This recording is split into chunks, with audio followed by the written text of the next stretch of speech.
శ్రీ కేరళ దుర్గంబిక జ్యోతిష్యాలయం పండిత్ సాయి కృష్ణన్ గురూజీ గారు వశీకరణ, భార్యాభర్తల కలహాలు, ప్రేమ విచార, అత్తాకోడల సమస్యలు, రాజకీయ యోగం, సంతానలేమికి, నరఘోష, దుష్టశక్తి సమస్యలు, పరస్త్రీ పరపురుష వ్యామోహాల నివారణం, రియల్ ఎస్టేట్ వంటి సమస్యలకు కేరళ మోడీ మంత్రం ద్వారా అన్ని సమస్యలకు 100% శాశ్వత పరిష్కారం లభించును. సంప్రదించవలసిన నెంబర్ 7022290053. కొంతమందిలో లైంగిక కోరికలు ఎక్కువగా ఉంటాయి. అది శరీర తీరు వల్ల కావచ్చు, ఇంకేదైనా కావచ్చు. అలాగే పని పాట లేకుండా నిత్యం శృంగారంలో ఆనందించాలనే వ్యసనం కూడా ఓ కోరిక కావచ్చు. అయితే ఈ కోరికలే గుర్రాలైతే అనే వాటికి మాత్రం కళ్ళెం వేయాలి, లేదంటే విపరీత పరిస్థితులకు దారితీస్తుంది. ఇలానే ఓ యువతి చేసిన శృంగార యుద్ధం భయంకరమైన పరిస్థితులకు దారితీసింది. ఆమెకు నిత్యం శృంగారం కావాలి, మగాడి స్పర్శ లేకుండా క్షణం కూడా బ్రతకలేదు. అందం ఉంది, వయస్సుంది, అందుకే చిన్న వయసులోనే పెళ్లి చేసుకుంది. ఆమె పేరు సెల్వి. ఉండేది తమిళనాడులోని తేని జిల్లా అండిపట్టిలోని పప్పుమాళ్ వీధి. వీధితో సహా ఎందుకు చెబుతున్నానంటే ఈ వీధి ఈమె వల్ల ఫేమస్ కూడా అయిపోయింది. ఇక సెల్వికి 19 ఏళ్ల వయసులోనే సురేష్ అనే యువకుడితో పెళ్ళైంది. కొన్నాళ్ల పాటు బాగానే ఉన్నారు. వారికి కొడుకు కూతురు పుట్టారు. 6 ఏళ్లు కాపురం సాఫీగానే సాగింది. కానీ ఆమెకు శృంగార పిచ్చి ఎక్కువ. కాస్త విరామం దొరికితే చాలు భర్త తన పక్కనే ఉండాలనుకుంటుంది. సరసాలతో శృంగార సంతోషంలో ప్రయాణించాలనేది సెల్వి తపన. జీవితం వేరు, కోరికలు వేరు. దుండిగల్లోని ఒక ప్రముఖ క్యాటరింగ్ సంస్థలో సురేష్ పనిచేస్తూ ఉంటాడు. అతనే అక్కడ ఫుడ్ టేస్ట్ డిపార్ట్మెంట్కి హెడ్. మంచి రుచితో వంటలు చేయించడంలో సురేష్ దిట్ట. చూస్తుండగానే బాగా సంపాదన మొదలుపెట్టాడు. మరోవైపు సెల్వికి నర్సు ఉద్యోగం వచ్చింది. అండిపట్టి ప్రభుత్వ ఆసుపత్రిలో జాయిన్ అయింది. పిల్లలు పుట్టి మంచి భర్త ఉన్నా కూడా ఇక ఆ ఆసుపత్రిలో చేరగానే మొదటిసారి ఆమె అందాన్ని చూసి ఓ డాక్టర్ సెల్వి మీద కన్నేశాడు. ఇక సెల్వికి కూడా కావాల్సింది అదే. ఆమె తన చూపులను విసిరి డాక్టర్ను పిచ్చివాడిని చేసింది. ఇటు సురేష్ ఏదైనా క్యాటరింగ్ ఆర్డర్ వచ్చిందంటే మరుసటి రోజు ఉదయం కానీ ఇంటికి వచ్చేవాడు కాదు. బాగా అలసిపోయేవాడు కూడా. సీజన్ టైంలో సురేష్ ఎప్పుడు వచ్చేవాడో, ఎప్పుడు ఇంటి నుంచి వెళ్లేవాడో కూడా భార్యా పిల్లలకు తెలిసేది కాదు. దీంతో కొన్నాళ్ల పాటు శృంగార కోరికలను అణుచుకున్న ఆ తర్వాత బరి తెగించేసింది. డాక్టర్తో మొదటిసారి అక్రమ బంధం పెట్టుకుంది సెల్వి. భార్యా పిల్లలను వేరే చోట ఉంచిన ఆ సదరు డాక్టర్ ఓ ఇంటిని అద్దెకు తీసుకుని ఒంటరిగా ఉండేవాడు. ఇక పిల్లలను తల్లి దగ్గర వదిలేసి సెల్వి డాక్టర్తో ప్రతిరోజు ఎంజాయ్ చేసేది. ఇక భర్త ఇంటికి రాగానే అతనితో కూడా చెలరేగిపోయేది. అతను డ్యూటీలో ఉన్నాడని తెలియగానే నైట్ డ్యూటీ పేరుతో ఇటు డాక్టర్ దగ్గరికి వెళ్ళిపోయేది. అలా శృంగార పోరాటం మొదలుపెట్టింది. అంతేకాదు సదరు డాక్టర్ తన భార్యను తీసుకొచ్చుకున్న తర్వాత సెల్విని వదిలేశాడు. అలా అని అతని వెంటే పడలేదు. ఏకంగా సూపరింటెండెంట్నే లైన్లో పెట్టింది. ఆ తర్వాత అతను కూడా బిజీగా ఉండడంతో తన ఇంటి పక్కనే ఉన్న 21 ఏళ్ల డిగ్రీ కుర్రాడిని కూడా వదిలిపెట్టలేదు సెల్వి. ఇంట్లో ఎవరూ లేకుంటే డిగ్రీ కుర్రాడికి మెసేజ్ పెట్టి మరీ పిలిపించుకుని ఎంజాయ్ చేసేది. ఆ కుర్రాడైతే సెల్వి మైకంలో పడి శృంగారానికి బానిసైపోయాడు. ఆమె పడక గదిలో అతనికి చూపించే సుఖానికి అడిక్ట్ అయిపోయాడు. దాదాపు 3 ఏళ్లు చదువు, భవిష్యత్తు వదిలేసి సెల్వితోనే గడిపేవాడు. దీంతో అతని తల్లిదండ్రులకు విషయం తెలియడంతో ఏకంగా అంటిపట్టిని వదిలేసి కొడుకు జీవితం బాగు చేయాలని వెళ్ళిపోయారు. ఎందుకంటే తన కింద బానిసలా చేసేసుకుంది. సెల్వి ఇంట్లో పనులు చేయడం నుంచి చివరకు బట్టలు కూడా ఉతికి ఆమెతో ఎంజాయ్ చేసేవాడు. ఆ వీక్నెస్ను ఆసరాగా చేసుకొని కుర్రాడి లైఫ్తో ఆడేసుకుంది. ఇక తమ బంధువుల ఫంక్షన్కు వెళ్ళి మరొకరిని కూడా లైన్లో పెట్టింది. అంతేకాదు సీఎం లాంగ్ టూర్ ఉండడంతో ప్రభుత్వ ఆసుపత్రి నుంచి కొంతమంది సిబ్బందిని అండిపట్టి ప్రభుత్వ గెస్ట్ హౌస్లో క్యాంప్ ఏర్పాటు చేశారు. ఆ క్యాంపుకు సెల్వి హెడ్. ఆ సమయంలోనే ఏకంగా ఓ పోలీస్ అధికారితో కూడా శృంగారం నెరిపింది. ఎక్కడ గ్యాప్ దొరికినా సరే సెల్వి ఏమాత్రం తగ్గేదే కాదు. దీంతో ఈ విషయం కాస్త ప్రభుత్వ ఆసుపత్రిలోని కొంతమంది సిబ్బందికి తెలిసింది. అంతే సెల్వి విశృంఖల శృంగారం గురించి సెల్వి భర్త సురేష్కు తెలియజేశారు. ఆమె మగాళ్లను ఇట్టే పడేస్తుంది. డాక్టర్లు, చదువుకునే కుర్రాళ్ళు, పోలీసులను కూడా వదిలిపెట్టడం లేదు. కాస్త జాగ్రత్తగా ఉండాలని చెప్పారట. ఎందుకంటే తన తోటి నర్సు భర్త కూడా అదే ఆసుపత్రిలో పనిచేస్తుండగా ఒకే రోజు రాత్రి అతనితో గదిలో నుంచి వస్తూ ఉండగా చూసిందట సదరు నర్స్. దీంతో సెల్వి భర్తకు ఆ విషయం ఆమె లీక్ చేసిందట. ఈ విషయంపై సురేష్కు సెల్వికి గొడవలు కూడా జరిగాయి. ఇలా అక్రమ బంధాల గురించి గొడవలు జరుగుతున్నా సరే ఇద్దరూ 15 ఏళ్ల పాటు కాపురం చేశారు. కానీ వయసు పెరిగే కొద్దీ సెల్వి ఇంకా రెచ్చిపోయింది తప్ప ఎక్కడా తగ్గలేదు. తన బుద్ధి కూడా మార్చుకోలేదు. ఇక చేసేది లేక పిల్లలకు అసలు విషయం చెప్పేసి ఆమెను వదిలేసి వెళ్ళిపోయాడు సురేష్. సెల్వి తన పిల్లలను తల్లిదండ్రుల దగ్గర వదిలేసి అండిపట్టిలోనే తన లవర్స్ దగ్గర డబ్బు లాగి మంచి ఇల్లు కొనుక్కుంది. అంతేకాదు మొదటి అంతస్తులో తన బెడ్రూమ్ను మాత్రం ప్రత్యేకంగా తయారు చేయించుకుంది. సెల్వి ప్రియుడైన ఓ డాక్టర్ ఆమె కోరిక మేరకు ఖరీదైన ఫోమ్ బెడ్ను కానుకగా ఇచ్చాడు. ఇద్దరూ ఆ బెడ్పై ఎంజాయ్ చేసేవారు. గదిని కూడా చాలా శుభ్రంగా రాజుల పడక గది కంటే అద్భుతంగా చేసుకుంది సెల్వి. ఆ గదిలో డాక్టర్ మాత్రమే కాదు, తనను తప్పుడు చూపు చూసిన ప్రతి ఒక్కరిని బుట్టలో పడేసింది. ఎవరైతే సెల్వీని చూసి రొమాంటిక్గా మాట్లాడుతారో వారిని డైరెక్ట్గా పడక గదిలోకి లాక్కెళ్ళిపోయేది సెల్వి. ఆమెకు ప్రతి రాత్రి శోభనం రాత్రిలానే ఉండాలి. అదే ఆమె దగ్గరకు వచ్చిన వారికి కొత్త సంతోషాన్ని, సరికొత్త స్వర్గాన్ని చూపిస్తోంది. అందుకే సెల్వి స్పర్శ తాకిన మగాడు ఆమెకు అంత తొందరగా దూరం కాడు. సెల్వితో ఎంజాయ్ చేయాలంటే ఆమె ఇంటికి వెళ్తే చాలు, హాయిగా మందు బిర్యానీ తింటూ ఎంజాయ్ చేయొచ్చు అనుకుంటారు.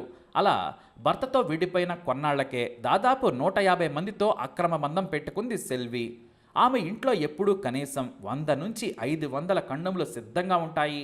వేర్వేరు ఖరీదైన ఫ్లేవర్స్ తెప్పించి పెడుతుంది. మరీ ముఖ్యంగా కొంతమంది స్పెషల్ లవర్స్ వాటిని ముందే తెచ్చి అక్కడ పోస్తారు. ఎంతలా అంటే విదేశీ ప్యాకెట్లు కూడా ఆమె కోసం ప్రత్యేకంగా తెచ్చిన లవర్స్ ఉన్నారంటే ఆశ్చర్యమే కాదు. అయితే ఇంత బరి తెగించినా కూడా ఎవరితోనైనా సరే ప్రొటెక్షన్ లేకుండా మాత్రం శృంగారంలో పాల్గొనదు సెల్వి. నర్సుగా తనకొచ్చే జీతం తక్కువ, కానీ లైఫ్ మాత్రం డాక్టర్ల కంటే రిచ్గా ఉంటుంది. అయితే వయసు మీద పడిన తర్వాత రూట్ మార్చింది సెల్వి. 100 మందితో శృంగారాన్ని కొన్ని వేల సార్లు ఎంజాయ్ చేసింది. దాదాపు 150 మంది రెగ్యులర్గా ఆమెకు టచ్లో ఉండేవారు. ముందే ఆ రోజు ఎవరో ఫోన్ చేస్తే వారికి అపాయింట్మెంట్ ఇచ్చేది. తన డ్యూటీ పూర్తి చేసుకొని వచ్చిందంటే చాలు, ఇంటి పనిని పని మనిషితో చేయించుకొని ఉదయాన్నే పంపించేస్తుంది. సాయంత్రం ఆమె ఇంటికి లవర్ ఖచ్చితంగా దిగుతాడంతే. ఒంటరిగా పడుకోవడం అనేది సెల్వి డిక్షనరీలోనే లేదు. అయితే పిల్లలు పెద్దయ్యారు. కూతురు కూడా పెళ్లి చేసుకుని భర్త దగ్గరకు వెళ్ళిపోయింది. కొడుకు చదువు కోసం వేరే పట్టణంలో ఉంటున్నాడు. వయసు మీద పడ్డ తర్వాత శృంగారాన్ని అడ్డం పెట్టుకుని డబ్బులు వెనకేయాలనుకుంది సెల్వి. కొత్తలో కేవలం తన సంతోషం కోసం ఫ్రీగా ఎవరు దొరికితే వాడిని పిలిపించుకుని ఎంజాయ్ చేసేది. కాకపోతే 45 ఏళ్ళు దాటిన తర్వాత వీక్గా ఉన్న లవర్స్ నుంచి లక్షలకు లక్షలు వసూలు చేయడం మొదలుపెట్టింది. ఇల్లు కోసమని, లేదంటే అప్పులున్నాయని డబ్బులు అడిగేది. తనకు నగలు కావాలని పోలీసులు, డాక్టర్లు, చోటా నాయకులతో ఎంజాయ్ చేస్తూ వసూళ్ల పర్వం మొదలుపెట్టింది. అయితే సరిగ్గా అదే సమయంలో ఆమె సొంత ఊరైన అండిపట్టి నుంచి ఆమెకు కొడంగిపట్టికి బదిలీ జరిగింది. తన లవర్స్తో పైరవీ చేసినా బదిలీ ఆగలేదు. దీంతో అండిపట్టి నుంచి ఆమె బలవంతంగా కొడంగిపట్టికి బదిలీ కావాల్సి వచ్చింది. అయితే ఎక్కడికి వెళ్ళినా సరే సెల్వి ఫస్ట్ టార్గెట్ దిట్టంగా ఉన్న కత్తి లాంటి మగాడిని బుట్టలో వేసుకోవటం. ఇక అక్కడ కూడా కొత్తగా పెళ్ళైన రామచంద్ర ప్రభు అనే ఉద్యోగిని బుట్టలో వేసుకుంది సెల్వి. అతని వయసు 30 ఏళ్ళు, సెల్వి వయసు 45. కానీ ఫిగర్ను, గ్లామర్ను మెయింటైన్ చేసే సెల్వికి రామచంద్ర ప్రభువును తన ఒళ్ళో వాలేలా చేయడం చిటికలో పని. అదే చేసింది కూడా. ఈ రామచంద్ర ప్రభువునే టార్గెట్ చేయడం వెనుక వయసుతో పాటు అతనికి చాలా ఆస్తి కూడా ఉంది. పైగా కొడంగిపట్టికి బదిలీ అయిన తర్వాత ఒక ఇంటిని అద్దెకి తీసుకున్న సెల్వి నిత్యం తన ప్రియుడిని అక్కడకు పిలిపించుకునేది. అతనేమో కొత్త పెళ్ళం ఉన్నా సరే ఏజీ బారైన సెల్వి చూపించే కసి ప్రేమకు బానిసయ్యాడు. ఆ వీక్నెస్తో ఇల్లు కట్టుకుంటానని మాయమాటలు చెబితే 10 లక్షలు ఇచ్చేశాడు. ఆ తర్వాత వేలకు వేలు సమర్పించాడు కూడా. అతని అకౌంట్లో నుంచి డబ్బులు మొత్తం ఖాళీ అయ్యాయి. చివరకు భార్య నగలను కూడా తాకట్టు పెట్టాడు. దీంతో కొత్త పెళ్ళాం తన భర్తపై నిఘా పెట్టడంతో ఈ విషయం గుట్టు రట్టయింది. రామచంద్ర ప్రభు బంధువులు కొడంగిపట్టి ఆసుపత్రి సూపరింటెండెంట్కు విషయం చెప్పి గొడవ చేశారు. తన భర్త దగ్గరున్న డబ్బులను ఇప్పించాలని కోరడంతో ఆమె తనకు డబ్బులు ఇవ్వలేనని తెగించి చెప్పింది. ప్రతిరోజు ఒంటరిగా ఉంటున్న నా ఇంటికి వచ్చి అసభ్యంగా ప్రవర్తించాడు. నాకు మాయమాటలు చెప్పి లొంగ తీసుకున్నాడని కబుర్లు చెప్పింది. నా దగ్గరే డబ్బులు తీసుకున్నాడని కహానీలు చెప్పింది. కానీ అతని అకౌంట్ నుంచి డబ్బులు నేరుగా సెల్వి అకౌంట్కి ట్రాన్స్ఫర్ అయ్యాయి. వాటిని ఆధారంగా చూపించడంతో సెల్వి నోరు మూతపడింది. ఇక ఆసుపత్రి అధికారులు చేసేది లేక సెల్విని మళ్ళీ అండిపట్టికి బదిలీ చేశారు. అలా అండిపట్టికి మళ్ళీ చేరుకుంది. తన సొంత ఊళ్ళో ఆమెకు ఇంకా హాయిగా ఉంటుంది. ఇక సెల్వి తోడు అలవాటైన 100 మంది ఫోన్లు చేసి వస్తున్నామని చెప్పేవారు. కానీ శృంగారంలో గట్టితనం కంటే పాకెట్ బలంగా ఉన్నవారనే దగ్గరకు రానిచ్చేది సెల్వి. అలా రోజుకో కొత్త వ్యక్తితో ఎంజాయ్ చేసేది. అయితే రామచంద్ర ప్రభు మాత్రం సెల్వి గురించి పూర్తిగా తెలుసుకొని కళ్ళు తెరిచాడు. తానిచ్చిన డబ్బులు తిరిగి ఇవ్వాలని బలవంతం చేయడం మొదలుపెట్టాడు. అయితే సెల్వి మాత్రం తన దగ్గర లేవని, రిటైర్మెంట్ అయ్యాక ఇస్తానని చెప్పేది.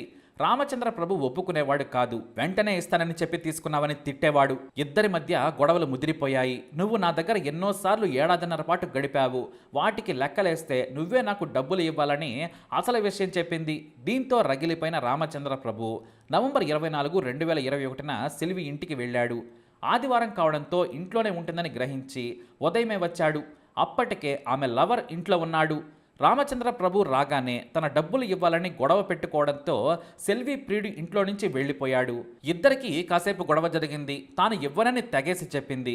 నన్ను వాడుకున్నందుకు నీ డబ్బులకు బాకీ తీరిపోయిందని సెల్వి చెప్పింది. దీంతో ఆవేశంలో ఆమెను గట్టిగా పట్టుకుని తలను పదే పదే గోడకు బాదాడు రామచంద్ర ప్రభు.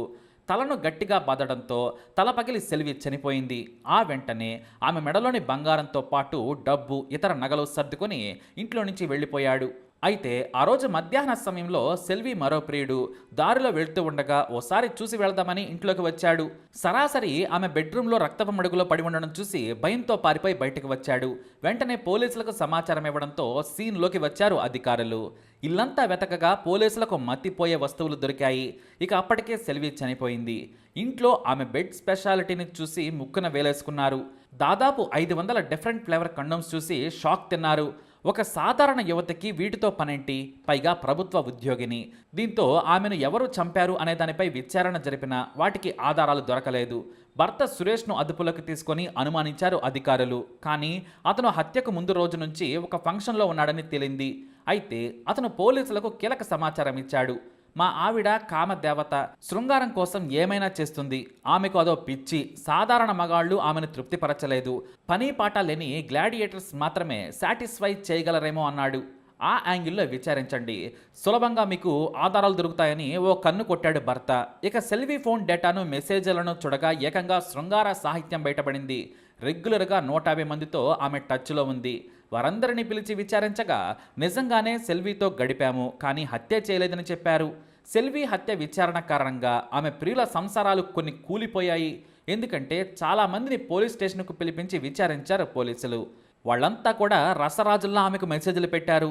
సమయం సందర్భం లేకుండా కాల్ కూడా చేశారు. దీంతో వారి భార్యలు కూడా తమ భర్తలు ఎంత నీచులా అని వదిలేశారు. దాదాపు 20 రోజులు పోలీసులు కష్టపడగా ఓ మాజీ లవర్ పోలీసులకు చిక్కాడు. అతన్నే రామచంద్ర ప్రభు. ఆమె ఇంటికి వెళ్లే దారిలో ఉన్న సీసీ కెమెరాలో రామచంద్ర ప్రభు నడుచుకుంటూ వెళ్లడం కనిపించింది.